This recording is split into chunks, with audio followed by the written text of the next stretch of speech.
নমস্কাৰ এএলএ লাইভৰ এই বিশেষ অনুষ্ঠানলৈ আপোনালোক আটাইকে স্বাগতম জনাইছোঁ। মুখ্যমন্ত্ৰীৰ বিজ্ঞান প্ৰতিভা সন্ধান অসম চৰকাৰৰ এখন আঁচনি আৰু এই আঁচনিখন অসম চৰকাৰৰ বিজ্ঞান প্ৰযুক্তি আৰু জলবায়ু পৰিৱৰ্তন বিভাগে চৰকাৰৰ বিজ্ঞান প্ৰযুক্তিবিদ্যা আৰু পৰিৱেশ পৰিষদৰ জৰিয়তে ৰূপায়ণ কৰি আহিছে। এই আঁচনি অনুসৰি অসমৰ উচ্চতৰ মাধ্যমিক বিজ্ঞান শাখাৰ প্ৰায় 500 ছাত্ৰ ছাত্ৰীক বাছনি কৰি তেওঁলোকৰ মাজত এটা বাছনি পৰীক্ষা হয়। তাৰপাছত প্ৰায় শতাধিক 100 ছাত্ৰ ছাত্ৰীক তেওঁলোকে বাছনি কৰি অসমত গুৱাহাটী IIT আৰু বেংগলোৰত বিভিন্ন প্ৰতিষ্ঠানলৈ পঠিয়ায় আৰু তাৰ পৰা এটা জটিল নিৰ্বাচনী প্ৰক্ৰিয়াৰ জৰিয়তে বাছনি কৰি 5 গৰাকী মেধাৱী ছাত্ৰ ছাত্ৰীক অসম চৰকাৰে বিদেশলৈ বিশেষকৈ অক্সফোৰ্ড কেম্ব্ৰিজ এনে ধৰণৰ শিক্ষানুষ্ঠানলৈ তেওঁলোকক চাই অভিজ্ঞতা আহৰণৰ বাবে প্ৰেৰণ কৰে। এই বছৰ 5 গৰাকী তেনে মেধাৱী ছাত্ৰ ছাত্ৰীক অসম চৰকাৰে বাছনি কৰি প্ৰেৰণ কৰিছিল আৰু সেই ছাত্ৰ ছাত্ৰীসকলে অক্সফোৰ্ড কেম্ব্ৰিজ ইত্যাদি ঘূৰি চাই মেলি তেওঁলোক আহি অসমত উপস্থিত হৈছেহি। আজি আমাৰ ষ্টুডিঅ'ত আছে সেই 5 গৰাকী মেধাৱী ছাত্ৰ ছাত্ৰী। আমি তেওঁলোকক আদৰণি জনাইছোঁ। আমাৰ ফালৰ পৰা অসম বিধানসভাৰ এই এএলএ লাইভৰ ফালৰ পৰা আমি তেখেতসকলক সম্বৰ্ধনা জনাইছোঁ আৰু আশা কৰিছোঁ তেওঁলোকৰ ভৱিষ্যত উজ্জ্বল হ'ব আৰু তেওঁলোকে যি অভিজ্ঞতা আহৰণ কৰি আহিছে সেই অভিজ্ঞতাৰ জৰিয়তে তেওঁলোকৰ লগতে অসমৰ আন ছাত্ৰ ছাত্ৰীসকলকো উপকৃত কৰিব পাৰিব। আমাৰ লগত ষ্টুডিঅ'ত আছে অসম বিজ্ঞান প্ৰযুক্তিবিদ্যা পৰিষদৰ বৰ্তমান সঞ্চালক অসমৰ এগৰাকী আগশাৰীৰ পৰিৱেশ বিজ্ঞানী ডক্টৰ জয়দীপ বৰুৱা। মই তেখেতক স্বাগতম জনাইছোঁ আৰু ছাত্ৰ ছাত্ৰী আটাইকেইগৰাকীকে মই তেখেতসকলক স্বাগতম জনাইছোঁ আৰু মই এগৰাকীকে তেওঁলোকৰ পৰা কথাখিনি আমি জানিম। আমাৰ লগত আছে কংকন বৰা, লক্ষ্য কলিতা, জাহ্নৱী প্ৰিয়া নাথ, নিকিতা নেওগ আৰু আছে মঞ্জয় নন্দী। আমি তেখেতসকলে কোনখন বিদ্যালয়ৰ পৰা আহিছে, কোনটো অঞ্চলৰ পৰা আহিছিল সেই কথাখিনি তেওঁলোকৰ ফালৰ পৰাই জানিম। কিন্তু মই প্ৰথমতে সঞ্চালক ডক্টৰ জয়দীপ বৰুৱাৰ পৰা জানিব বিচাৰিছোঁ এই আঁচনিৰ বিষয়ে আৰু এওঁলোকক কেনেকৈ কেতিয়া পঠিওৱা হৈছিল। প্ৰথমতে এএলএ লাইভক ধন্যবাদ জনাইছোঁ। আমাৰ এই ছাত্ৰ ছাত্ৰীখিনিক এইদৰে উৎসাহিত কৰিবলৈ আজি ষ্টুডিঅ'ৰ মজিয়ালৈ মাতি অনাৰ বাবে। আমি মুখ্যমন্ত্ৰী বিজ্ঞান প্ৰতিভা সন্ধান এই আঁচনিখন 2023 বৰ্ষত আৰম্ভ কৰিছোঁ। এইটো আমাৰ প্ৰথম বেটছ আৰু এইটোৰ প্ৰধান উদ্দেশ্যটো হ'ল কি, আমাৰ উচ্চতৰ মাধ্যমিক বিজ্ঞান শাখাত অধ্যয়ন কৰা ছাত্ৰ ছাত্ৰীসকলক তেওঁলোকক গতানুগতিক যিবিলাক জীৱনৰ আমাৰ লক্ষ্য হয় তাৰ উপৰিও যে আৰু বহুত কৰিব পৰা থাকে বিজ্ঞান জগতখনত, সেইটো এটা তেওঁলোকক এটা চিনাকি কৰাই দিয়া আৰু চিনাকি কৰাই দিয়াৰ লগে লগে আমাৰ বিজ্ঞান প্ৰযুক্তিৰ অত্যাধুনিক যিবিলাক কাম কাজ ভাৰতবৰ্ষত বা ভাৰতবৰ্ষৰ বাহিৰত হৈ আছে তাৰ সৈতে পৰিচয় কৰি দিয়া, যাতে তেওঁলোকে জীৱনৰ লক্ষ্যটো এটা খুব ভালদৰে স্থিৰ কৰিব পাৰে। গতিকে আমি এই ক্ষেত্ৰত দেখিলোঁ, আমি যোৱা বছৰ ডিচেম্বৰ মাহত আমি প্ৰথম এটা পৰীক্ষা পাতিছিলোঁ হাইস্কুল শিক্ষান্ত পৰীক্ষাত। যিসকলে 75% ওপৰৰ নম্বৰ পাই একাদশ শ্ৰেণীৰ বিজ্ঞান শাখাত নামভৰ্তি কৰিছে তেওঁলোকক আমি ইয়াত আবেদন কৰিবলৈ ক'লোঁ। তেওঁলোক যোগ্য আৰু সেইমতে আমি প্ৰায় 500 আবেদন পালোঁ। আৰু তাৰপিছত আমি যোৱা 17 ডিচেম্বৰত অসমৰ 8টা কেন্দ্ৰত এটা গুৱাহাটী IITৰ সৈতে আমি সহযোগত আমি এটা পৰীক্ষা পাতোঁ। আমাৰ কটন বিশ্ববিদ্যালয়েও যথেষ্টখিনি সহযোগ আগবঢ়াইছিলে তাত প্ৰশ্নবিলাক বিভিন্ন ভাষাত অনুবাদ কৰি দিয়াত। আৰু সেই পৰীক্ষাৰ ওপৰত ভিত্তি কৰি আমি 100 গৰাকীতকৈ কেইগৰাকীমান বেছি ছাত্ৰ ছাত্ৰী আমি নিৰ্বাচন কৰোঁ। অকল সেই নহয়, তাৰপিছত আমি 200 গৰাকী আনিছিলোঁ। 200 গৰাকী আমি আকৌ আমাৰ মৌখিক সাক্ষাৎকাৰ অনলাইন যোগে, তাৰপিছত আমি 100 গৰাকী আমি নিৰ্বাচন কৰোঁ। সেই 100গৰাকীক আমি যোৱা ফেব্ৰুৱাৰী মাহত গুৱাহাটীৰ IITত প্ৰায় 5 দিনীয়া এটা কেম্প কৰি তেওঁলোকক গুৱাহাটী IITত বিজ্ঞান প্ৰযুক্তিৰ যিখিনি সা সুবিধা আছে সেইখিনিৰ সৈতে পৰিচয় কৰি দিয়াৰ লগে লগে গুৱাহাটী IITৰ বিজ্ঞানীসকলৰ সৈতে আমি তেওঁলোকক এটা ইণ্টাৰেকশ্যন অন্তৰাক্ৰিয়াৰ এটা সুবিধা দিওঁ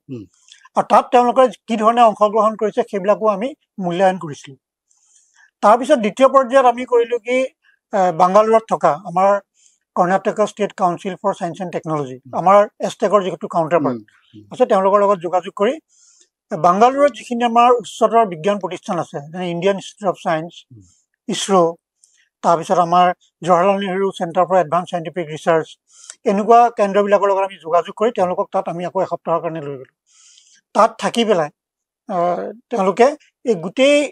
তাত থকা বিভিন্ন অত্যাধুনিক বিজ্ঞান প্ৰযুক্তিৰ কথাবিলাক, কেৰিয়াৰ সম্বন্ধীয় বিভিন্ন ধৰণৰ কথাবিলাক,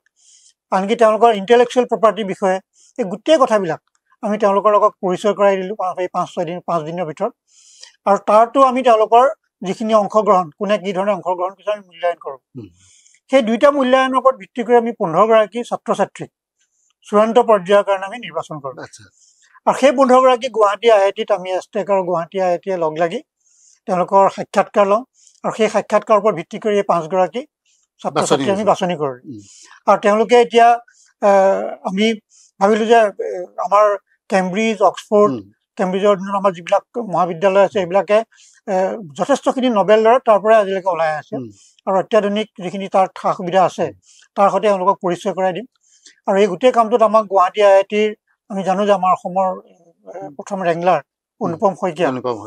তেখেতে গুৱাহাটী IIT আউটৰিচৰ দিন হয়, গতিকে তেখেতে আমাক যথেষ্ট সহায় কৰিলে। আৰু লণ্ডনত বিশেষকৈ আমাৰ ইউনিভাৰ্চিটি কলেজ অফ লণ্ডন তাৰ ডক্টৰ বুদ্ধ ডেকা বৰুৱা আমাৰ অসমৰে ছাত্ৰ, তেখেতে যথেষ্টখিনি গোটেই কোঅৰ্ডিনেশ্যনত সহায় কৰিলে। তেওঁলোকৰ সহযোগত যোৱা 20 তাৰিখে তেওঁলোক ইয়াৰ পৰা যায় আমাৰ অসমৰ মাননীয় মন্ত্ৰী শ্ৰী কেশৱ মহন্ত ডাঙৰীয়াই তেওঁলোকক বিদায় দিয়ে, শুভেচ্ছা জনাই পঠিয়াই দিয়ে।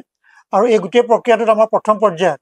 মাননীয় মুখ্যমন্ত্ৰী ডক্টৰ হিমন্ত বিশ্ব শৰ্মাদেৱে এই 100গৰাকী ছাত্ৰ ছাত্ৰীৰ লগত ইণ্টাৰেক্ট কৰিছে আৰু এইটো খুব আকৰ্ষণীয় এটা ইণ্টাৰেকশ্যন হৈছিল। আৰু এইদৰে আমাৰ এই কাৰ্যসূচীটি আগবাঢ়ি তৃতীয় পৰ্যায় আছে। আৰু এই তৃতীয় পৰ্যায়ত যদিও আমাৰ এইকেইটা আনুষ্ঠানিক তেওঁলোকৰ কাৰ্যসূচী, তেওঁলোকৰ লগত এই 100গৰাকী ছাত্ৰ ছাত্ৰীৰ লগত আমাৰ নিয়মীয়া অনলাইন কিছুমান মেণ্টৰিং প্ৰগ্ৰেম চলি থাকিব। আমাৰ ইতিমধ্যে 2-3টা প্ৰগ্ৰেম হৈ গৈছে আৰু চলিব তেনেকুৱা। তাৰমানে তেওঁলোকৰ পৰা আমি যিমানখিনি পাম বা তেওঁলোকৰ অভিজ্ঞতাৰ পৰা আনসকলক উপকৃত কৰাৰো এটা প্ৰচেষ্টা হ'ব। আৰু মই ভাবোঁ যে বৰ্তমান চৰকাৰখন ডক্টৰ হিমন্ত বিশ্ব শৰ্মাৰ নেতৃত্বাধীন চৰকাৰখনৰ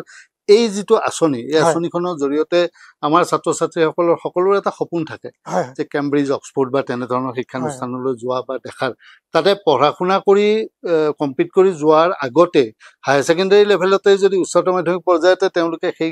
শিক্ষানুষ্ঠানলৈ দেখি মেলি আহিছে, তেওঁলোকৰ অভিজ্ঞতাখিনি ইয়াত যেতিয়া জনাব তেওঁলোকে নিশ্চয়কৈ আন ছাত্ৰ ছাত্ৰীসকলো আগ্ৰহী হ'ব এই কথাটোত। গতিকে মই ভাবোঁ যে এই আঁচনিখনে নিশ্চয় আমাৰ মেধাৱী ছাত্ৰ ছাত্ৰীসকলক উপকৃত কৰিব। আমি পিছত যদি বৰুৱা আপোনাৰ ওচৰলৈ আহিম, মই কংকন বৰা, আপোনালোকৰ ক'ত গ'ল, আপোনালোকৰ এগৰাকী আপুনিয়ে কওক যে ক'ত গ'ল, কি হেৰি হ'ল সেই ঠাইখিনি, তাৰমানে এজন কোন যিয়ে ক'ব পাৰিব ভালকে কোনে।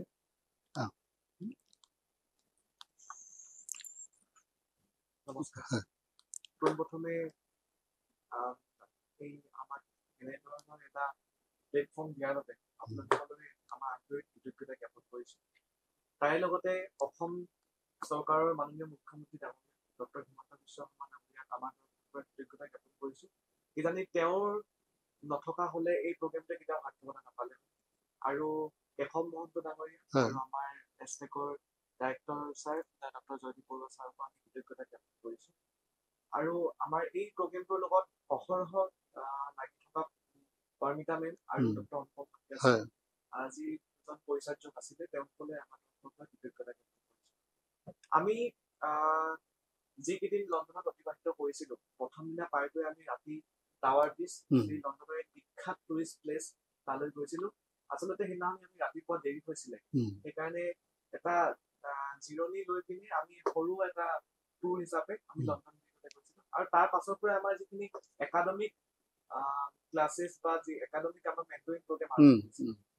আমি তালৈ গৈছিলোঁ। কেম্ব্ৰিজ ইউনিভাৰ্চিটি, অক্সফৰ্ড বিশ্ববিদ্যালয়, University College of London, Imperial College of London, মিউজিয়ামসমূহ যেনে ধৰক Science Museum, Natural History Museum, Royal Albert Hall, এইসমূহ যি টুৰিষ্ট প্লেচ আছে বা যি জ্ঞানকেন্দ্ৰিক অগ্ৰণী অনুষ্ঠান আছে, বিজ্ঞানৰ অগ্ৰণী অনুষ্ঠান আছে, তাত আমি গৈছিলোঁ আৰু আমি বিভিন্ন ধৰণৰ কথা তাৰ পৰা শিকিবলৈ পাইছিলোঁ। সেয়া নন একাডেমিকে হওক বা একাডেমিকে হওক। আৰু ভ্ৰমণ হৈছে শিক্ষাৰ এটা অবিচ্ছেদ্য অংশ। আৰু ভ্ৰমণে অকল একাডেমিকে নহয়, নন একাডেমিক বহুত বস্তু শিকায়। কাৰণ ভ্ৰমণে এনেকুৱা এটা বস্তু যি কেৱল বিজ্ঞান শাখা বা বাণিজ্য শাখা বা কলা শাখাৰ লগত সামৰি নাথাকে। ই সেই ঠাইডোখৰৰ স্বভাৱ চৰিত্ৰ বা ঠাইডোখৰৰ এখন দাপোণ স্বৰূপ। আমি সেই ভ্ৰমণৰ দ্বাৰা সেই ইংলেণ্ডৰ মানুহবোৰৰ ব্যৱহাৰ পাতি কেনেকুৱা, তাত তেওঁলোকে কেনেধৰণে জীৱন যাপন কৰে বা তেওঁলোকৰ গুণগত শিক্ষা মানদণ্ড কেনেকুৱা, সেই সকলো কথা আমি জানিবলৈ পাইছোঁ। তাত লেব ভিজিটবোৰৰ পৰা আমি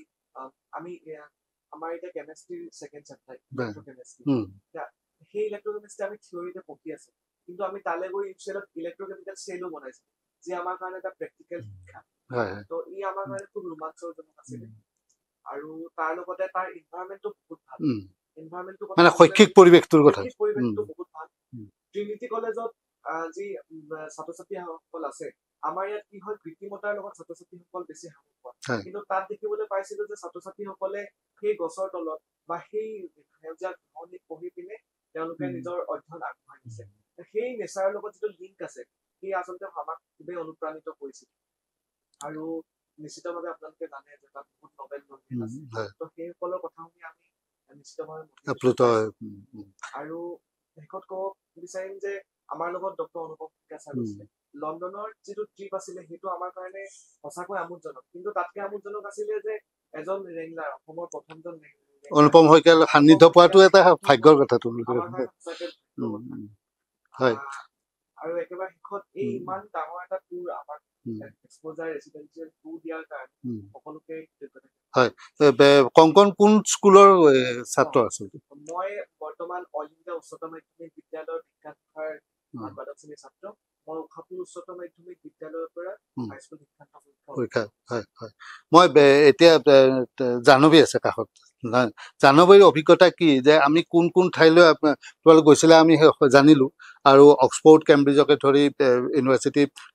কলেজ বা গোটেইখিনি, তাৰ পৰা কেনেধৰণৰ অভিজ্ঞতা বা নিজৰ মনত কি ধৰণৰ এটা আনন্দও থাকে, এটা সপোনো থাকে, সেয়া সাকাৰ হৈছে। আৰু এনেধৰণে হৈছে যে অনুপম শইকীয়াৰ দৰে এগৰাকী লোকৰ সৈতে গৈ পেলাই আমি চাইছো। গতিকে তাৰ পৰা কি অভিজ্ঞতা বা কেনে এটা শিহৰ, কোন স্কুলৰ পৰা আহিছে সেইটো?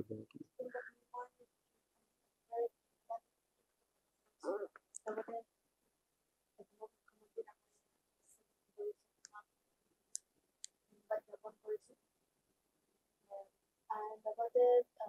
এছটেকৰ director sir Joydeep Baruah sir, মন্ত্ৰী আমাৰ লগত অনুপম শইকীয়া ছাৰক ধন্যবাদ জ্ঞাপন কৰিছোঁ। কিছু অভিজ্ঞতা ভালে তাত মানে লাইব্ৰেৰী, মই যিটো দেখিছোঁ লাইব্ৰেৰীৰ মানে গুৰুত্বটো বহুত বেছি। লাইব্ৰেৰীত তাত মানে এটা লাইব্ৰেৰী কেম্ব্ৰিজৰ ট্ৰিনিটি কলেজত লাইব্ৰেৰী এটা আছে, লাইব্ৰেৰী সেইটো মানে বিশ্বৰ ডাঙৰ লাইব্ৰেৰী হয়, বিশ্ববিখ্যাত লাইব্ৰেৰী। সেই লাইব্ৰেৰীটোৰ কাৰণে তাত থকা কেম ৰিভাৰখন ডাইভাৰ্ট কৰি দিয়া হৈছিল। তাত মানে লাইব্ৰেৰীৰ গুৰুত্বটো বহুত বেছি হয়। লগতে তাত সকলে কথা আছে, তাত বহুত পৰিৱেশটো বহুত সুকীয়া হয়, ছাত্ৰ পৰিৱেশ হয়, পঢ়াৰ পৰিৱেশ হয়।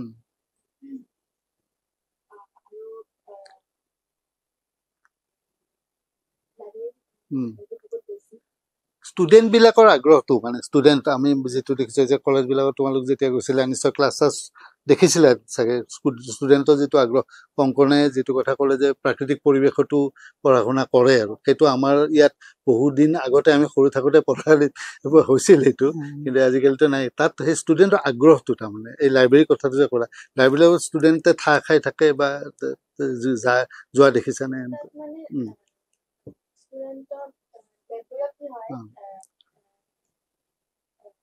এটা লাইব্ৰেৰী লেব আছে তাত মানে ষ্টুডেণ্টসকলে নিজৰ হেৰিটো কৰিব পাৰে নিজৰ এক্সপেৰিমেণ্ট এক্সপেৰিমেণ্ট কৰিব পাৰে হয় নিজে এক্সপেৰিমেণ্ট কৰিব পাৰে সেইটোৱে বুজি পাইছোঁ তুমি কোন স্কুলৰ পৰা আহা বুলি মই বৰ্তমান চিপাঝাৰ উচ্চতৰ মাধ্যমিক চিপাঝাৰ হয় লক্ষ্য আছে লক্ষ্য কলিতা লক্ষ্য এইটো ল'ম এইটো তুমি কোন স্কুলৰ আৰু তোমাৰ অভিজ্ঞতাটো নমস্কাৰ মই লক্ষ্য কলিতা মই সামগ্ৰিকতাৰ ৰাণাপাৰা আদৰ্শ উচ্চতৰ মাধ্যমিক বিদ্যালয়ৰ দ্বাদশ শ্ৰেণীৰ ছাত্ৰ মই মোৰ হাইস্কুল শিক্ষান্ত পৰীক্ষা নৱজ্যোতি উচ্চ মাধ্যমিক বিদ্যালয়ৰ পৰা সমাপ্ত কৰিছোঁ এতিয়া আহিছোঁ মোৰ এই যি প্ৰগ্ৰেম আছে তাৰ কৃতজ্ঞতা জ্ঞাপন কৰিবলৈ প্ৰথমে মই এই প্ৰগ্ৰেমটো অনুষ্ঠিত কৰা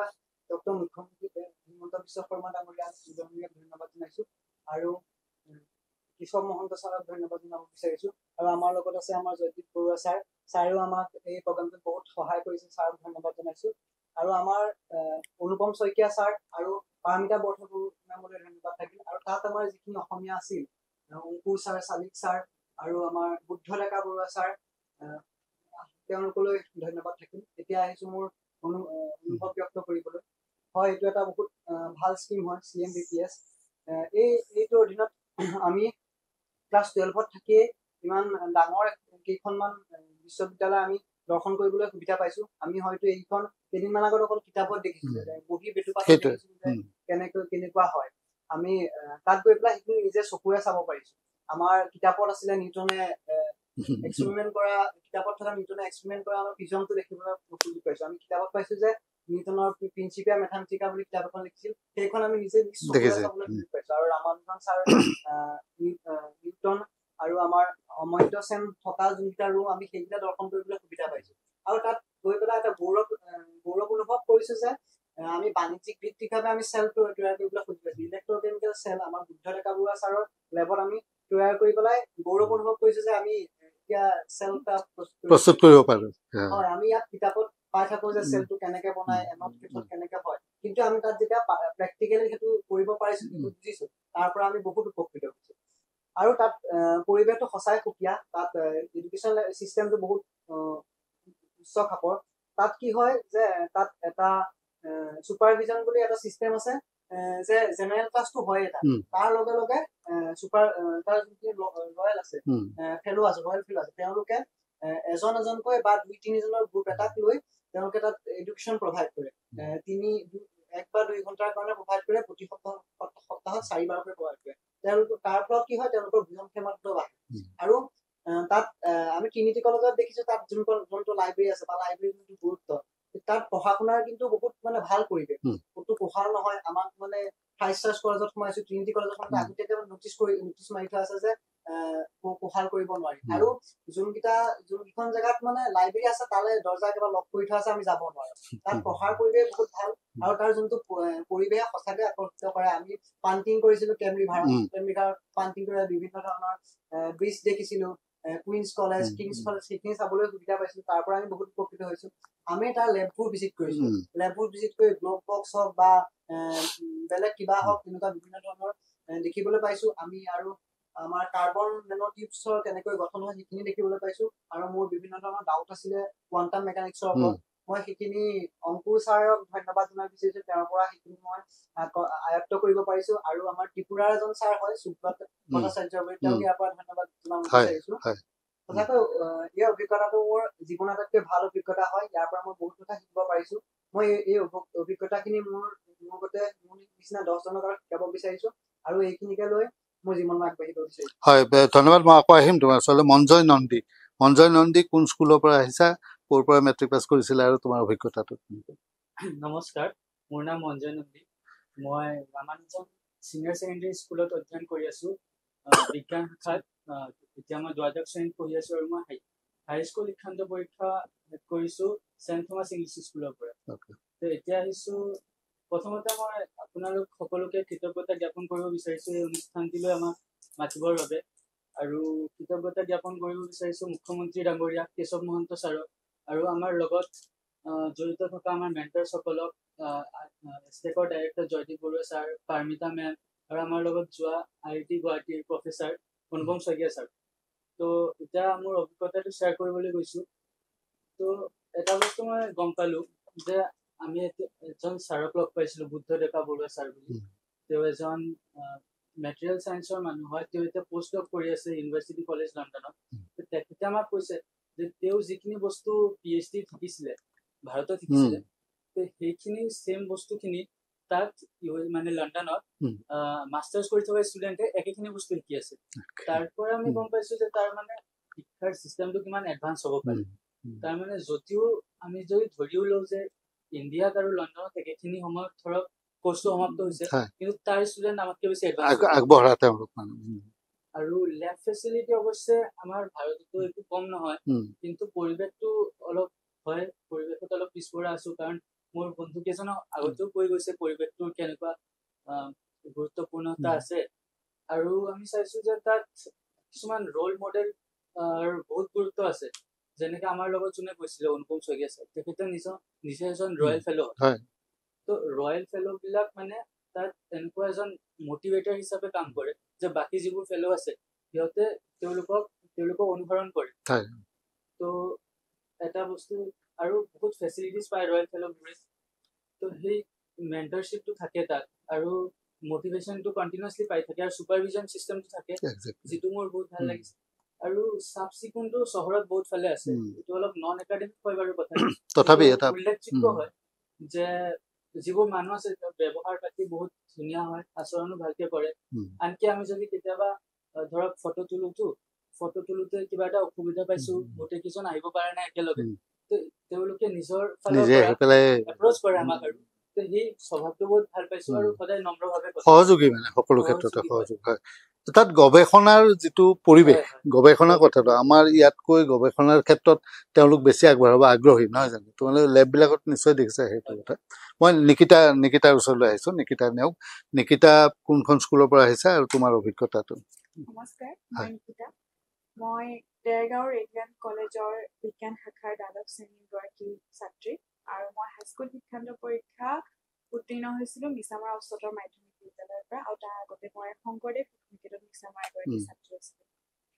প্ৰথমে মই আপোনালোক সকলোলৈকে ধন্যবাদ জ্ঞাপন কৰিছোঁ আমাক এই মহৎ মঞ্চখনি দিয়াৰ বাবে। আৰু এই মঞ্চৰ পৰাই মই অসমৰ মাননীয় মুখ্যমন্ত্ৰী ডাঙৰীয়াকে ধৰি আমাৰ এই আঁচনিটোৰ লগত জড়িত প্ৰত্যেকগৰাকী ব্যক্তিলৈকে মোৰ শ্ৰদ্ধা আৰু কৃতজ্ঞতা জ্ঞাপন কৰিছোঁ। বেছি দীঘলীয়া নকৰি মই মোৰ অভিজ্ঞতাৰ ফাললৈ আহোঁ। লণ্ডনত কটোৱা দিনকেইটাত মই বিভিন্ন ধৰণৰ অভিজ্ঞতা গোটাবলৈ পালোঁ। বহুতো নজনা বিষয়ৰ কথা শিকিলোঁ, বহুতো নজনা কথা। মই লণ্ডনলৈ যোৱাৰ আগতে এষ্ট্ৰ'বায়'লজি বুলিও যে এটা ছাবজেক্ট আছে, সেই কথা মই জনা নাছিলোঁ আচলতে। তাত গৈ পেলাই মই অসমৰে ডিগবৈৰ এজন মানুহক লগ পালোঁ, তেখেত আমাৰ অসমৰে হয়। তেখেতে মোক এষ্ট্ৰ'বায়'লজিৰ কথা ক'লে আৰু বায়'মেকানিক্সৰ কথা ক'লে। তেওঁ ক'লে যে ইয়াৰ পৰা এষ্ট্ৰনটছ বিলাক স্পেচলৈ যায় নাছাৰ পৰা। তো স্পেচৰ পৰা ঘূৰি অহাৰ পাছত মানে তেওঁলোকৰ কিছুমান বেমাৰৰ সন্মুখীন হ'বলগীয়া হয়, তেওঁলোকে কিছুমান অসুখ বিসুখৰ সন্মুখীন হ'বলগীয়া হয়, আৰু তেওঁলোকৰ বনছ বিলাক মানে অকমান উইক হৈ যায়। তো সেইটো কাৰণে মানে তেওঁ সেইটোত নাছাৰ লগত কলাবৰেট কৰি পেলাই মানে তেওঁ ৰিচাৰ্চ কৰি আছে। গতিকে তেনেকুৱা এজন মানুহক লগ পাই মোৰ এক সুকীয়া অভিজ্ঞতা মই লাভ কৰিব পাৰিলোঁ, বিশেষ ধৰণৰ এটা অভিজ্ঞতা মই লাভ কৰিব পাৰিলোঁ। আৰু আমালোক সকলোৱেতো জানি যে অসমত কি হয়, বানপানী এক ৰাষ্ট্ৰীয় সমস্যা। অসমৰ বিভিন্নখন জিলা বানপানীৰ সন্মুখীন হ'বলগীয়া হয়। তো লণ্ডনত কি হয়, এটা মই ব্যৱস্থা দেখিলোঁ যে তাত থেমছ বেৰিয়াৰ বুলি এক পদ্ধতি আছে। যেতিয়াই মানে থেমছ ৰিভাৰখনৰ পানী বাঢ়ি যায়, তেতিয়াই কি হয়, থেমছ বেৰিয়াৰ বিলাক বন্ধ হৈ গুচি যায়, মানে থেমছক বাধা দিয়া হয় আচলতে। আৰু সেইকাৰণে কি হয়, লণ্ডনৰ যিখন মেইন লণ্ডন, সেইখন বানাক্ৰান্ত নহয়। লণ্ডনৰ আগত যিবিলাক মানুহ বসবাস কৰি থাকে তেওঁলোকৰ অকমান মানে সন্মুখীন হ'বলগীয়া হয়। এইটো পদ্ধতিটো যে ইমানো বেছি ভাল নহয়, কিন্তু আমাৰ অসমতো দেখোন বহুত গুণী মানী ব্যক্তি আছে, বৈজ্ঞানিক আছে। গতিকে তেওঁলোকে কি কৰিব পাৰে, থেমছত মই ভাবো যে থেমছ বেৰিয়াৰতকৈও অকমান উন্নত মানদণ্ডৰ এক কৌশল তেওঁলোকে উলিয়াব পাৰে, যাতে আমাৰ অসমখনক মানে বানপানীৰ সমস্যাটোৰ পৰা যাতে পৰিত্ৰাণ দিব পাৰে। আৰু তাত আমি ট্ৰিনিটি কলেজলৈ গ'লো, যিহেতু মোৰ সহপাঠীসকলেও কৈছে যে ট্ৰিনিটি কলেজতে আমাৰ লগত লণ্ডনলৈ যাত্ৰা কৰা ডক্টৰ অনুপম শইকীয়া যে 7 বছৰ ধৰি তেখেতে তাতে অধ্যয়ন কৰিছিলে। তেখেতে যিটো ৰুমত আছিলে আমি সেইটো ৰুমো চোৱাৰ অভিজ্ঞতা পালো, তো বহুত ভাল লাগিলে। অমৰ্ত্য সেন য'ত আছিলে, নিউটনে য'ত ৰিচাৰ্চ কৰিছিলে সেই জেগাখিনি আমি চালো ডক্টৰ বুদ্ধ ডেকা ছাৰৰ লেবত বেটেৰী লেবত আমি নিজেই তেওঁৰ এগৰাকী ছাত্ৰী ইমান বুলি কয় তেওঁ লণ্ডনৰ বাহিৰত তেওঁ বুদ্ধ ডেকা বৰুৱা ছাৰৰ আণ্ডাৰতে PhD কৰি আছে ইমান তেখেতে আমাক ইলেক্ট্ৰকেমিকেল চেল কেনেদৰে বনোৱা হয় তেওঁ অকণমান পদ্ধতিটো দেখুৱাইলে তো আমি তাত বনাব পালো সেইখিনি আমাৰ কাৰণে আচলতে এক সুকীয়া অভিজ্ঞতা আচলতে আৰু আমি সদায় মানে মই ছচিয়েল সায়েন্সৰ কিতাপত পঢ়িছিলো গ্ৰীনিছ মান মন্দিৰৰ গতিকে তাত তাত গৈ পেলাই মানে মই গ্ৰীনিছ মান মন্দিৰটো ওচৰৰ পৰা অনুভৱ কৰিব পালো মোৰ আচলতে এক বেলেগ এখন পৃথিৱীত থকা নিচিনা লাগিলে আৰু তাত মানুহবিলাকৰ যিটো নেচাৰ সেইটো খুবেই মানে ভাল লগা মানে যিহেতু মোৰ মঞ্জয় কৈছে মোৰ বন্ধু মঞ্জয় কৈছে যে তাত যদি আপুনি এটা গ্ৰুপত আছে আপুনি গ্ৰুপত সকলোখিনি আহিব পৰা নাই ফটো তো এজনে আহি পেলাই নিজে মানে কয় মোৰ ফটোখন মাৰি দিওঁ উপস্থিত আহি পেলাই আচাৰ ব্যৱহাৰ সকলোখিনি মানে খুবেই সুকীয়া খুবেই ভাল লাগিলে আৰু তাত মানে হৰ্ণ নবজায় মানে গাড়ীৰ হৰ্ণ নবজায় মানে হ'ব আপোনাৰ গাড়ীখন মোতকে আগত আছে মই যদি হৰ্ণ বজাত আপোনাৰ অপমানিত কৰা হয় পৰিৱেশটো নষ্ট নকৰে পৰিৱেশটো তেওঁলোকে মানে বিনষ্ট নকৰে খুবেই ধুনীয়া এটা পৰিৱেশ আৰু টেকনলজিৰ ফালৰ পৰা যদি ক'বলৈ যাওঁ বহুত আগবঢ়া মানে তো তাৰ টেকনলজি বিলাক হয়তো আমি ইণ্ডিয়াত এপ্লাই কৰিব পাৰোঁ মই জানিব পাৰিলো আমাৰ ডক্টৰ অনুপম শইকীয়া ছাৰৰ পৰা যে তাত মানে কি হয় পেৰিছলৈকে সাগৰৰ তলেদি ট্ৰেইন চলে তো সেইটো এটা নিউ টেকনলজিৰ কথা মই গম পালো তো তেনেকুৱা টেকনলজি আমাৰ ইণ্ডিয়াতো আনিব পাৰি আৰু তাতে মানে কি হয় আণ্ডাৰগ্ৰাউণ্ড মাৰ্কেট এখন আছে আপুনি ওপৰত গোটেই বিল্ডিং তলত বজাৰখন তো আপুনি ধৰিবই নোৱাৰে যে মই যিখন মাটিৰ ওপৰত ভৰি দি আছো সেইখন মাটিৰ তলতো এখন নতুন যে পৃথিৱী সৃষ্টি হৈ আছে সেইটো কথা মানে আমি ভালকৈ ধৰিবই নোৱাৰো তো এইখিনি এক নতুন অভিজ্ঞতা মানে মই লাভ কৰিব পাৰিম মই তোমালোক সকলোকে এটা কথা মই সুধিব বিচাৰিছো যে 20 ছেপ্টেম্বৰ 2024 20 ছেপ্টেম্বৰ আজি 30 ছেপ্টেম্বৰ তোমালোকে আহি পেলাই 29 ছেপ্টেম্বৰ 20 ছেপ্টেম্বৰৰ তোমালোক আৰু 29 ছেপ্টেম্বৰৰ তোমালোক কিবা এটা পাৰ্থক্য নিজে অনুভৱ কৰিছানে কৰা নাই সেই কথাটো এশাৰী মই যদি তুমি কোৱাচোন আচলতে বৈজ্ঞানিক মানসিকতাটো আমাৰ সমাজৰ কাৰণে বহুতেই গুৰুত্বপূৰ্ণ বিষয় বিজ্ঞান শাখাত নামভৰ্তি কৰিলে যে বৈজ্ঞানিক মানসিকতা আহিব সেইটো আচলতে নহয় আৰু তালৈ গৈ পেলাই মই এটা কথা বুজি পালো যে বৈজ্ঞানিক মানসিকতা এখন সমাজৰ উত্তৰণৰ দিশত আটাইতকৈ এটা গুৰুত্বপূৰ্ণ বিষয় হ'ব পাৰে আৰু তাত ছাত্ৰ ছাত্ৰীসকলক দেখি পেলাই আমি বুজি পালো যে নম্বৰৰ পিছত দৌৰা কিন্তু লগতে জ্ঞানৰ পিছত দৌৰা সেইটোৱে ডাঙৰ কথা তুমি যিখিনি নম্বৰ এটা পৰীক্ষাৰ পৰা অৰ্জন কৰিবা সেই নম্বৰ খিনিয়ে তোমাক হয়তো ক'বাত নহয় ক'বাত সহায় কৰিব নিশ্চয় সহায় কৰিব কিন্তু যিখিনি জ্ঞান তুমি ভ্ৰমণৰ যোগেদিয়ে হওক বা অন্য আনুষংগিক বিষয়ৰ যোগেদিয়ে হওক তুমি যিখিনি জ্ঞান অৰ্জন কৰিবা সেইখিনি আমি মৃত্যুৰ আগলৈকে মানে থাকি যাব আৰু সেইখিনি কোনে চুৰ কৰি নিব নোৱাৰে বা তোমাৰ পৰা লৈ যাব নোৱাৰে ক'বলৈ গ'লে যে ভ্ৰমণৰ পৰা দূৰৈমণিক হাততে সেইটো আমাৰ ক্ষেত্ৰত মানে প্ৰযোজ্য হৈছে সেইটো কথা খুব সুন্দৰ মঞ্জয় তুমি নিজে কি অনুভৱ কৰিছা যে মোৰ এইখিনি পৰিৱৰ্তন হ'ল বা এইটো পালো তো মই 20 তাৰিখত আমি সকলোৱে লণ্ডন গ'লো হয় তো আমাৰ সকলোৰে কিবা এটা সপোন আছে সকলোৰে আছে তো মোৰো তেনেকে কিবা এটা সপোন আছিলে যে মেডিকেল লাইনত কিবা এটা কৰিব লাগে তো যেতিয়া মই আজি উভতি আহি পালো কালি পালো আচলতে তাৰপিছত মই এইটো বস্তু অনুভৱ কৰিছো যে আমাৰ ভাৰতত ৰিচাৰ্চৰ ফিল্ডটো কিন্তু ইমান প্ৰচলিত নহয় সেইটোৱে গৱেষণাটো বহুত কম হয় আৰু তাত কিন্তু কেম্ব্ৰিজ অক্সফৰ্ড বেচিকেলিটো গৱেষণাই চলি আছে বেছিভাগ তো মই সেইটো বস্তু মোৰ ধাউতি এটা আহিলে তো মই এইটো বস্তু গম পালো যে মই যদি মানে মেডিকেল ফিল্ডত যাম কিন্তু তাৰ পাছত মই ৰখি নাথাকো মই কেঞ্চাৰৰ কিবা এটা ৰিচাৰ্চ তোমাৰ লক্ষ্যটো এটা নিৰ্ধাৰণ কৰি লৈছা তুমি তাত গৈ পেলাই তোমাৰ নতুন এটা ছেট কৰিব পাৰিছা গ'লটো নহয় জানো হয় সেইটো এটা ডাঙৰ কথা মানে কেঞ্চাৰ বায়'লজিৰ ওপৰত মানে ৰিচাৰ্চ কৰিবলৈ ঠিক কৰি লৈছে এইটো ডাঙৰ কথা আমাৰ ৰুবুল মাউতটো ডক্টৰ ৰুবুল মাউত গৈ পেলাই হয় মোৰ বৈজ্ঞানিক ধাৰণাটো মানে খুব সুন্দৰ হয় তুমি নিজে এটা ঠিক কৰি ল'ব পাৰিছা তাত গৈ পেলাই চাক্ষুষ অভিজ্ঞতা এটা পৰা নহয় জানো হয় ভাল লক্ষ্যৰ ওচৰত আহিছো হয় স্যাৰ ভ্ৰমণ হৈছে শিক্ষা এটা অংশ হয় ভ্ৰমণ কৰাৰ ফলত আমি বহুতো কথা শিকিব পাৰোঁ মই সঁচাকে 20 তাৰিখে যিটো লক্ষ্য আছিলো আজি সেইটো লক্ষ্য প্ৰথম আমাৰ ভ্ৰমণ হোৱাৰ পৰা আমি যেতিয়া দিল্লীৰ পৰা আমি গুৱাহাটীৰ পৰা যেতিয়া উৰা মাৰিছিলো তাৰ পৰাই মোৰ মেণ্টৰিং আৰম্ভ হ'ল তাৰ পৰাই মোৰ নতুনলাই ভাগ হ'ল তেতিয়া এজন ইলেক্ট্ৰিকেল ইঞ্জিনিয়াৰ লগ পালো তেওঁ আমাৰ চন্দ্ৰয়ান 3ৰ এটা পাৰ্ট বনাইছে বুলি কৈছে ইয়াত আহি পেলাই নাগালেণ্ডত মিলিটাৰী সকলতে যোগ হৈ পেলাই কিবা এটা প্ৰজেক্ট বনাইছে বুলি কৈছে তেওঁ মোক কৈছিলে আচলতে তেওঁ কৈছিলে যে নম্বৰটোৱে আচল কথা নহয় তেওঁ হায়াৰ ছেকেণ্ডেৰী ফেইল কৰিছিলে আৰু মানে higher secondary first year fail কৰিছিলে আৰু ডিগ্ৰীটো এবাৰ ফেইল কৰিছিলে তেওঁ কৈছে যে নম্বৰটোৱে আচল নহয় নম্বৰ আৰু জ্ঞান দুটাৰ পিছত সমানে লাগিব তাৰ পৰা আচলতে মোৰ নতুন লাইফ বুলিয়ে কওঁ নতুন লাইফ তাৰ পৰা আৰম্ভ হ'ল বহুতো কথা শিকিবলৈ পালো আচলতে পিছততো আমি তাতকৈ ইংলেণ্ডৰ মানুহখিনি নকল কৰিবলৈ আহিছো তেওঁলোকে কেনেকে কথা কয় অসমীয়া বুলি কেনেকে ষ্টৰী ক'বলৈ কেনেকে মানে পোলাইটনেছটো কেনেকে দেখুৱায় আমি তেনেকে মানে নিজকে তেনেকুৱা বুলি ভবা বুলি ভাবিছিলো আৰু আমাৰ লগত আমাৰ অনুপম শইকীয়া ছাৰ গৈছিলে আমাৰ অসমৰ ফাৰ্ষ্ট লেংগুৱেজ তেওঁৰ ঠাইত আমি নিজক চাবলৈ আহিছো যে তেওঁ পাৰিছে আমি কিয় নোৱাৰিম তেওঁৰ দৰে আমিও টিমটো পঢ়ি পেলাই আমিও এনেকে নিজৰ অসমৰ বাবে নিজৰ ভাৰতৰ বাবে কিবা কৰিব পাৰো নেকি তেওঁ যিহেতু তাৰ পৰাই পঢ়িছিলে তেওঁ ৰুমটো চোৱা বা নিউটনে য'ত খোজকাঢ়িছিল তাৰ ওপৰত খোজকাঢ়ি পেলাই নতুন আৰু এটা তাত আছে কি যে তাত ঘাঁহ এডৰা আছে তাত অকল ৰয়েল ফেলোসকলেহে ঘাঁহবিলাক খোজকাঢ়িব পাৰে আৰু আমাৰ অনুপম শইকীয়া ছাৰে তাত ঘাঁহত খোজকাঢ়ি অহা আৰু এটা নিজৰ অনুভৱ কৰিব যে নিজে কেতিয়াবা ঘাঁহত খোজকাঢ়িব পাৰো নেকি নিজে এটা বেলেগ এটা মটিভেশ্যন গোটাই আনিছো আৰু সেই মটিভেশ্যনে মই আগবাঢ়ি যাম বুলি মই আশা কৰিছো হয় জাহ্নৱীৰ ওচৰলৈ আহিছো আচলতে ল'ৰা ছোৱালীবিলাক কিতাপৰ শিক্ষাৰ মাজতে শিকিব নালাগে তাৰ বাহিৰেও বাহিৰা জ্ঞান বহুত প্ৰয়োজন সেইটো অনুভৱ কৰিছো মই বাহিৰা মানুহৰ লগতো কথা বতৰা পাতিব লাগে তেতিয়া বহুত জ্ঞান অৰ্জন কৰিব পাৰি সপোন দেখিব লাগে কিন্তু সেই সপোনটোৰ পিছত বহুত দৌৰিব লাগে সপোনটো এৰি দিব নালাগে তাত মানে যিখিনি মই অভিজ্ঞতা পালো তাৰ পৰা মই কিতাপৰ নম্বৰ মানে পৰীক্ষাৰ নম্বৰটোৱে যথেষ্ট নহয় সেইটোৰ লগতে জ্ঞানখিনিও আচলতে অৰ্জন কৰিব লাগে যে অকল নম্বৰ কেন্দ্ৰিক হ'ব নালাগে নম্বৰটো লাগিবই কিন্তু তাৰ লগতে জ্ঞানখিনিও লাগে আচলতে যিটো জ্ঞানত হয় মই কংকনৰ ওচৰলৈ আহিছো সকলোৱে যিহেতু নম্বৰ বা কৈছে হয় মই এটা সংযোগ কৰিব বিচাৰিম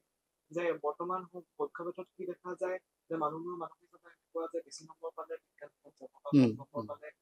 কলা শাখাত যাব বা আচলতে বাৰু তেনেকুৱা ছাত্ৰ ছাত্ৰী আগ্ৰহৰ ওপৰত এইটো নিৰ্ভৰ কৰে তেওঁলোকৰ যি আগ্ৰহ আছে বিজ্ঞান শাখাত পঢ়া নিশ্চিতভাৱে সি বা তাই সেই শাখাটোত সেই ছাবজেক্টটোত কম নম্বৰ পাব পাৰে কিন্তু যদি আগ্ৰহ থাকে নিশ্চিতভাৱে এদিন নহয় এদিন তাৰ উত্তৰ আৰু সেই 20 তাৰিখৰ কংকন আৰু আজিৰ কংকনৰ মাজত নিশ্চিতভাৱে এটা ব্যতিক্ৰম আছে সেই ব্যতিক্ৰমটো এই ভ্ৰমণৰ যোগেদি আমি পাইছো প্ৰথমটো নিশ্চিতভাৱে হৈছে জ্ঞানটো নিশ্চিতভাৱে বৃদ্ধি হৈছে মনৰ মাজত বিজ্ঞানৰ যি জগতখনৰ যি পৰিসৰ আছিলে সেই পৰিসৰটো বৃদ্ধি পাইছে আৰু তাত থকা মানুহসকলৰ পৰা সেই পলাইটনেছটো আৰু অলপ আহৰণ কৰিব পাৰে তাত থকা মানুহবোৰে অনবৰতে আপোনাৰ ভুল হওক বা নহওক চৰিটো তেওঁলোকৰ মুখত থাকে বা প্লিজটো মুখত থাকে কৃতজ্ঞতাটো তেওঁলোকৰ থাকে আৰু যে আমি চেল্ফ ইণ্ডিপেণ্ডেণ্ট হ'ব লাগে সেই কথাটো তাৰ পৰা আহৰণ কৰিলো আপুনি যদি তাত হোটেল এখনলৈ যে আপোনাক কোনো পানীখিনি বাকি নিদিয়ে আপুনি গৈ পিনে পানীখিনি নিজে বাকি আনিব যে হোটেললৈকে সেই চেল্ফ ইণ্ডিপেণ্ডেণ্টটো আছে আমাৰ ভাৰতটো সেইটো কৰিব লাগে আৰু সপোনৰ ক্ষেত্ৰত ব্যতিক্ৰমটো এয়া হ'ল যে প্ৰথমতে মোৰ এষ্ট্ৰফিজিক্সত খুব ৰাপ আছিলে আৰু CMBPSত যেতিয়া মই আছিলো তেতিয়াও মোৰ ছাবজেক্ট অফ ইণ্টাৰেষ্ট এষ্ট্ৰফিজিক্সে আছিলে কিন্তু তালৈ নিশ্চিতভাৱে অনুপম শইকীয়া ছাৰৰ লগত এতিয়া কিন্তু মোৰ মন গৈছে সেই ৰিচাৰ্চ ফিল্ডখনত যোৱা এষ্ট্ৰফিজিক্স আৰু মেথামেটিক্সৰ সেই ট্ৰিনিটি কলেজৰ ৰিচাৰ্চ ফিল্ডখনত যোৱা ইয়াত কি হয় যে আমাৰ ইয়াত চায়েন্স বুলি ক'লে ইঞ্জিনিয়াৰিং আৰু মেডিকেলৰ কাম বেছিকে কিন্তু তাৰ অবিহনে যে বিজ্ঞান আচলতে সেই ৰিচাৰ্চ ফিল্ডখনত যে সঁচাকে আছে সেইটো অনুভৱ কৰিব পাৰিছে সেইকাৰণে এতিয়া মন আছে সেই গণিতৰ ক্ষেত্ৰত ৰিচাৰ্চ কৰা গৱেষণাৰ মাধ্যমেৰে হয় মই জয়দীপ বৰুৱাৰ ওচৰলৈ আহিছো যে আপোনালোকৰ যিটো আঁচনি অসম চৰকাৰৰ যিটো আঁচনি মুখ্যমন্ত্ৰীৰ বিজ্ঞান প্ৰতিভা সন্ধান আৰু তাৰ পৰা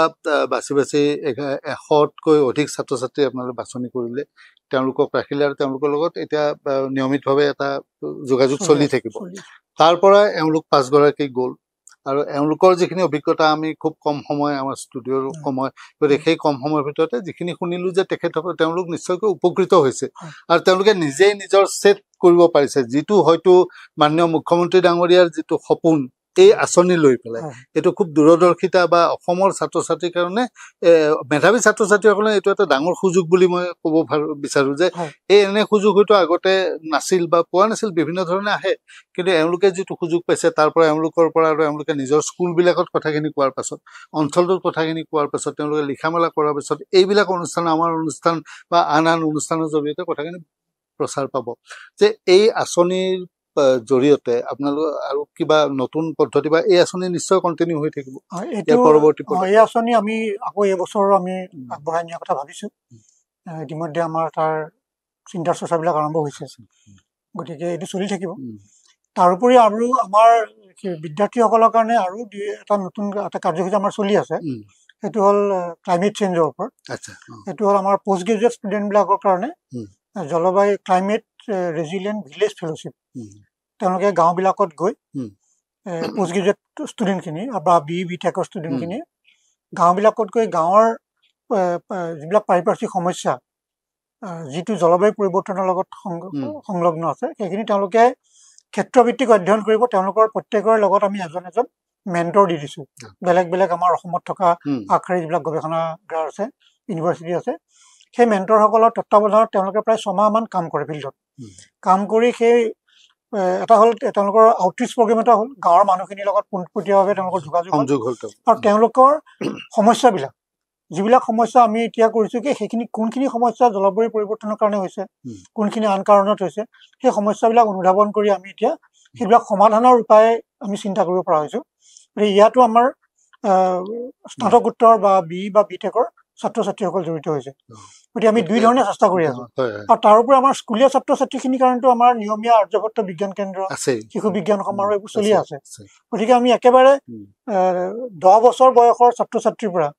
একেবাৰে স্নাতকোত্তৰ পৰ্যায়লৈ সকলোৰে কাৰণে আমি একোটা এটা কাৰ্যসূচী আমি ঠিক কৰি লৈছোঁ মানে বিজ্ঞানৰ প্ৰসাৰৰ ক্ষেত্ৰত বা এওঁলোকৰ যিটো মনোভাৱ বা এতিয়া মই দেখিলোঁ যে গৱেষণাৰ জৰিয়তে এটা বৰঙণি আৰু আমি ভাবোঁ যে আমাৰ যে অসমক এতিয়া 5খন দেশৰ আগশাৰীৰ 5খন ৰাজ্যৰ এখন কৰাৰ যিটো সংকল্প সেই সংকল্প কৰিবলৈ হ'লে কেৱলতো ইনফ্ৰাষ্ট্ৰাকচাৰ লেভেল মানৱ সম্পদটো অতি দৰকাৰ আৰু এওঁলোকৰ যিটো ষ্টেজ এই ষ্টেজৰ পৰাই গঢ়িব লাগিব এতিয়া আমাৰ ছেমি কণ্ডাক্টৰ প্ৰকল্প ইমান বৃহৎ প্ৰকল্প এটা আমি আউট অফ আমি ইমান সুন্দৰকৈ আমি এটা নতুন মানচিত্ৰত অসমে এতিয়া স্থান লাভ কৰিছে গতিকে এনে এটা অৱস্থাত আমি যদি নিজকে আমি প্ৰস্তুত কৰিব নোৱাৰোঁ আমাৰ ছাত্ৰ ছাত্ৰীসকলে তেতিয়াসকলে নিশ্চয়কৈ সেই কৰ্মক্ষেত্ৰখন আনে দখল কৰিব স্বাভাৱিকতে গতিকে মই ভাবোঁ যে অসম চৰকাৰৰ এই যিখন আঁচনিখন সঁচাকৈ অতিকে গুৰুত্বপূৰ্ণ আৰু উপযোগী আঁচনি মই তোমালোকৰ উজ্জ্বল ভৱিষ্যত কামনা কৰিছোঁ আৰু তোমালোকে আমাৰ ষ্টুডিঅ'লৈ সেইখিনি সময় দিছা অতি ব্যস্ত যে কালি গুৱাহাটীলৈ আহি পাইছা আজি ঘৰলৈ যাবা তাৰ মাজতে আহিছে আৰু মই ডক্টৰ জয়দীপ বৰুৱা তেখেত এগৰাকী অসমৰ আগশাৰীৰ পৰিৱেশ বিজ্ঞানী আৰু তেখেত নিজেই ৰসায়ন বিজ্ঞানৰ এই বুদ্ধ বৰাৰ যিটো কথা কৈছে চেলৰ কথা তেখেত নিজেই ৰসায়ন বিজ্ঞানৰ গতিকে তেখেতৰ নেতৃত্বতো বিজ্ঞান প্ৰযুক্তিবিদ্যা পৰিষদে নিশ্চয়কৈ এই ধৰণৰ আঁচনিখন আগবঢ়াই নিব আৰু মই অসম চৰকাৰৰ এই যিটো আঁচনি সঁচাকৈ শলাগ ল'বলগীয়া তাতকৈ ডাঙৰ কথাটো মই যিটো কথা কৈছোঁ যে তেওঁলোকে 20 ছেপ্টেম্বৰ 9 দিনৰ এটা পৰিক্ৰমা এই 9টা দিনৰ বা 8টা দিনৰ পৰিক্ৰমাত তেওঁলোকে কেম্ব্ৰিজ অক্সফৰ্ডৰ দৰে শিক্ষানুষ্ঠান অধ্যয়ন বা দেখি আহিছে তাত নিজে কাম কৰি আহিছে কাম কৰাৰ লগে লগে এটা নিজৰ অনুভূতি এটা হৈছে অনুভৱ হৈছে নিজৰ এটা লক্ষ্য নিৰ্ধাৰণ কৰিব পাৰিছে আৰু সেই কথাটোৱে হয়তো তেওঁলোকৰ মনোভাৱ মানসিকতা সম্পূৰ্ণ সলনি কৰিব আৰু এই 5জনৰ পৰাই হয়তো আমাৰ সমগ্ৰ ছাত্ৰ সমাজৰ যিটো আমাৰ মানৱ সম্পদ উন্নত মানৱ সম্পদ গঢ়িব বিচাৰিছোঁ সেই ক্ষেত্ৰতো আমি উপকৃত হ'ব পাৰিম আমি কংকন জাহ্নৱী লক্ষ্য মঞ্জয় আৰু নিকিতা তোমালোকক ধন্যবাদ জনাইছোঁ ডক্টৰ জয়দীপ বৰুৱাকো ধন্যবাদ জনাইছোঁ আৰু আমি আমাৰ এই অনুষ্ঠান ইমানতে সামৰণি মাৰিছোঁ ধন্যবাদ